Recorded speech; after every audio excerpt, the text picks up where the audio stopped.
స్తోత్రం. పెద్దలు కూడా ఏం చేయబడాలి? శుద్ధీకరించబడాలి. స్తోత్రం. అంటే ఇక్కడని కాదు కానీ అక్కడక్కడ మనం చూస్తున్నాం. పెద్దలని సంఘాల్లో కొంతమంది చేరి వాళ్ళేమో బీడీలు సిగరెట్లు కాలుతా. నేను బయట పెద్దల సంగతి చెప్పట్లా, సంఘాల్లో ఉన్న పెద్దల సంగతి చెప్తున్నా. వాళ్ళేమో డబ్బులు పోగేస్తారు, వీళ్ళేమో కిస్మిస్లు చేసుకుంటారు. ఆ పెద్దరికం కాదు ఇక్కడ పెద్దరికం. ఏ పెద్దరికం? మీరు మేము కలిసి ఏకముగా పరిశుద్ధులై ప్రభువును ఆరాధించడానికి సిద్ధపడాలి. అర్పణ ఆయనకు ఆరాధనకు గుర్తుగా ఉంది. రాజు నియమించబడాలంటే మీ రాజు కన్నా మీ సౌలునకు బదులుగా మరొక రాజును అనుగ్రహించాలంటే ముందు అక్కడే ఉండాలి, ఆరాధన ఉండాలి. ఆరాధన కన్నా ముందు శుద్ధీకరణ ఉండాలి. దేవునికి స్తోత్రం. హల్లెలూయా. చదవండి ఏం జరిగిందో, ముగించేద్దాం. శుద్ధులై నాతో కూడా బలికి రండని చెప్పి యెషయిని అతని కుమారులను శుద్ధి చేసి బలి అర్పించెను. యెషయిని అతని కుమారులను శుద్ధి చేసి బలి అర్పించెను. వారు వచ్చినప్పుడు అతడు ఎలియాబును చూచి నిజముగా యెహోవా అభిషేకించువాడు. ఎలియాబు అంటే ఎవరు? పెద్ద కొడుకు. యెషయి పెద్ద కొడుకు అనండి స్టూడెంట్స్, చెప్పండి. యెషయి పెద్ద కొడుకు పేరేంటి? ఎలియాబు. ఎలియాజర్ అంటే మళ్ళా అడుబోద్ది. ఎలియాబు అనండి. ఎలియాబు. స్తోత్రం. ఎలియాబు. అప్పుడు అంటే పెద్ద కొడుకు వచ్చాడంట. పెద్ద కొడుకు వస్తున్నప్పుడు చూచి నిజముగా యెహోవా అభిషేకించువాడు ఆయన ఎదుట నిలిచి ఉన్నాడని అనుకొనెను. పాస్టర్లు కూడా 100 అనుకుంటారు. ఇక్కడ కూర్చున్న వాళ్ళ సంగతి చెప్తున్నా. మనం అనుకున్నవన్నీ ఆయన అనుకున్నట్టేమి కాదని ఈ వచనం బట్టి అర్థమవుతుంది. గొప్ప దైవజనుడే. ఎవరు?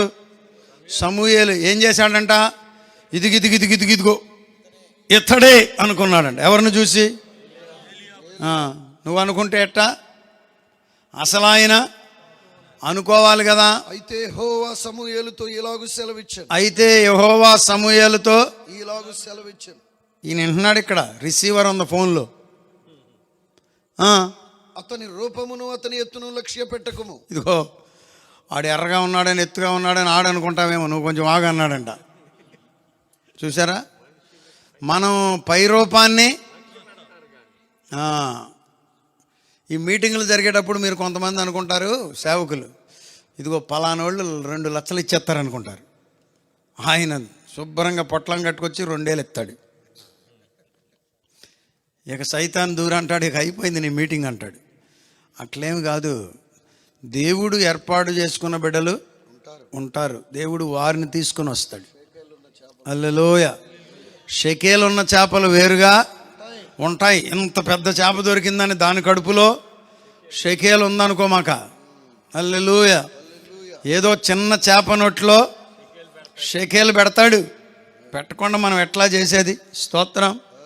హల్లెలూయ. ఆమేన్. నా పని వాళ్ళు అయిపోయింది. రాత్రి ఉపవాసం ఏమో, పొద్దున వాక్యం 2 చోట్ల చెప్పేవారికి కళ్ళు గిర్రం తిరుగుతున్నాయి. ఇక అనుకున్నాను, ఇక నేను అయిపోయిందని భోజనానికి వెళ్ళాల్సింది, అక్కడికి వెళ్ళలేకపోయా. అసలు ఒక ముద్ద అన్నం తిని అట్ట పడిపోయా మంచం మీద. పడిపోతే మా పిల్ల కానుకని ఇంతలా పొట్లం తెచ్చింది. చూసారా? మళ్ళీ దాని మీద మా వాళ్ళు లెక్కలు 4117 రూపాయలని. నేను అన్నాను, అమ్మ ఏంట్రా ఈ కానుకేంటి, లోకం ఏంటిరా? చూసారా? ఈ నెలలో 40 లక్షలన్నా కావాలి. ఎంత వచ్చింది? ఎట్టా చెప్పు అయ్యగారు, మీరు చెప్పండి. ఇదే దేవుని కార్యం. స్తోత్రం. హల్లెలూయ. చేతిలో పెట్టబడింది 5 రొట్టెలు 2 చిన్న చేపలు. ఎంతమందికి పెట్టాడు? 5,000 మందికి. అక్కడ అయ్యగారు వాక్యం చెప్తూ సాక్ష్యం చెప్తూ 12 లక్షలు పెట్టి, 15 లక్షలు పెట్టి 3 సెంటు కొన్నాం అంటున్నప్పుడు నేను కాఫీ తాగుతున్నాను, కానీ నా బుర్రలో మోసే తిరుగుతున్నాడు. నేను అంటే ఈ మాట అన్నా ఈ బిడ్డలను పట్టుకోదా అని కొంతమంది అనుకుంటే, అసలు నేను పెద్ద పాస్టర్ గారిని అయితే అసలు ఏంటి ఈ మీటింగ్కి నేను పిచ్చుకలపాడు ఎందుకు వస్తాను? నేను వేసే జవాబులోనే పెద్ద పాస్టర్ ఉన్నాయి. ఈ మాట వినడానికి రావాలి.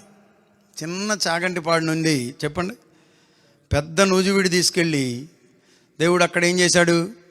సైతాన్ని చాలాసార్లు మనల్ని అంటాడు, అరే బాబరే ఇది వరకైతే కొనగలిగేవాడు కానీ ఇప్పుడు నీ వల్ల కాదు. ఇప్పుడు కాదు, 20 ఏళ్ల తర్వాత మనల్ని కొనిపిస్తాడు ప్రభు. హల్లెలూయా.